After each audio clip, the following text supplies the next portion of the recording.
पृथ्वी सूर्याभोवती प्रदक्षिणा घालते याला डॉट डॉट डॉट म्हणतात.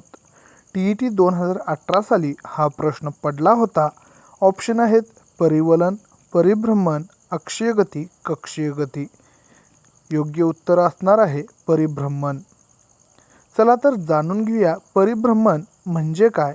पृथ्वी स्वतःच्या कक्षेमध्ये सूर्याभोवती फिरते याला परिभ्रमण म्हणतात.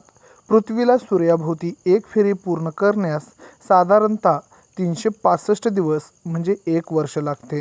यामुळे ऋतू बदलतात. परिवलन म्हणजे पृथ्वी स्वतःभोवती फिरते.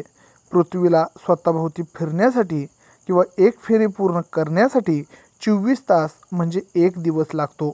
यामुळे दिवस आणि रात्र होत असतात. अक्षीय गती पृथ्वी जेव्हा स्वतःच्या अक्षाभोवती फिरते, परिवलन करते त्या गतीला अक्षीय गती म्हणतात.